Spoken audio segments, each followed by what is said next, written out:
बुधवार को महर्षि वाल्मीकि का प्रकटोत्सव धूमधाम से जिला मुख्यालय चंबा में मनाया गया। नगर के मोहल्ला पक्काटाड़ा में मौजूद भगवान वाल्मीकि के मंदिर में सुबह के समय विशेष पूजा अर्चना की गई। मंदिर परिसर में हवन भी किया गया। इस हवन कार्यक्रम सहित अन्य आयोजित धार्मिक कार्यक्रमों में नगर परिषद चंबा के चौहान वार्ड पार्षद खालिद मिर्जा ने बतौर मुख्य अतिथि मौजूदगी दर्ज करवाई। विश्व हिंदू परिषद के डॉक्टर केशव वर्मा सहित अन्य गणमान्य लोगों ने भी इस धार्मिक कार्यक्रम में बढ़ चढ़कर भाग लेते हुए सभी से महर्षि वाल्मीकि द्वारा दिखाए गए मार्ग पर चलने का आह्वान किया। उन्होंने कहा कि भगवान वाल्मीकि ने पूरे विश्व को रामायण जैसा महाकाव्य दिया, जिसके माध्यम से हमें छुआछूत की संकीर्ण सोच से मुक्त होने का संदेश मिलता है। इस अवसर पर वाल्मीकि सभा पक्काटाड़ा के अध्यक्ष कमल राणा ने भगवान वाल्मीकि के प्रकटोत्सव को लेकर आयोजित कार्यक्रमों के बारे में जानकारी दी, तो साथ ही उन्होंने कार्यक्रम के मुख्य अतिथि वार्ड पार्षद खालिद मिर्जा सहित इस मौके पर मौजूद अन्य गणमान्य लोगों का वाल्मीकि समाज की ओर से धन्यवाद किया। इस मौके पर बड़ी संख्या में लोग मौजूद रहे, तो साथ ही दोपहर को आयोजित भंडारे में लोगों ने प्रसाद ग्रहण किया। विश्व हिंदू परिषद के डॉक्टर केशव वर्मा ने इस मौके पर क्या कहा, ये सुनते हैं। श्री वाल्मीकि जी ने इस धरती पर भगवान श्री राम के चरित्र को, उनके जीवन को काव्य रूप में हम सबके समक्ष रखा।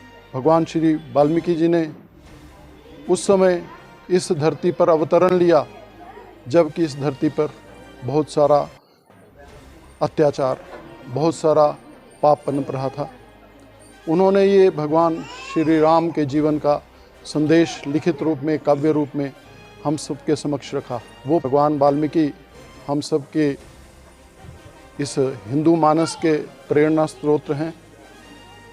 समरसता का एक भाव जो उनके द्वारा सारे समाज को, इस हिंदू समाज को इकट्ठा रखने के लिए किया गया, वो हम सब के लिए एक प्रेरणा है, क्योंकि ये समाज जो है वो हिंदू के रूप में आदिकाल से चला आ रहा है। इस राष्ट्र की परिकल्पना कोई 1947 की नहीं, ये अनादिकाल से ये परंपरा, ये सनातन परंपरा चली आ रही है, जिसमें अनेक मनीषियों, ऋषियों ने इस धरा पर जन्म लिया और इस संस्कृति को पल्वित पुष्पित किया। भगवान श्री वाल्मीकि जी का भी जीवन हम सबके समक्ष एक प्रेरणा के रूप में, एक समरसता के रूप में सामने है। भगवान वाल्मीकि के प्रकट दिवस पर आज हमारे मुख्य अतिथि, हमारे एमसी श्री मिर्जा जी का मैं धन्यवाद करता हूं, अपनी ओर से, अपने समाज की ओर से। भगवान वाल्मीकि जी ने हमेशा यही संदेश दिया रामायण में भी कि सभी समाज को इकट्ठे होकर चलना चाहिए। जैसे गुरु महाराज गुरु ग्रंथ साहब ने लिखा है, ईश्वर अल्लाह नूर पाया कुदरत दे सब बंदे, एक नूर ते सब जब उपजा कौन पले कौन मंदे। इस धरती पर आए सभी संतों ने सभी समाज को इंसानियत का पाठ पढ़ाया, जात पात से ऊपर उठकर उन्होंने संदेश दिया। भगवान वाल्मीकि ने 10,000 वर्ष पहले रामायण की रचना करके संदेश दिया समाज को और धरती पर रहने वाले लोगों को। चंबा की आवाज़ टीवी के लिए चंबा से विनोद कुमार की रिपोर्ट।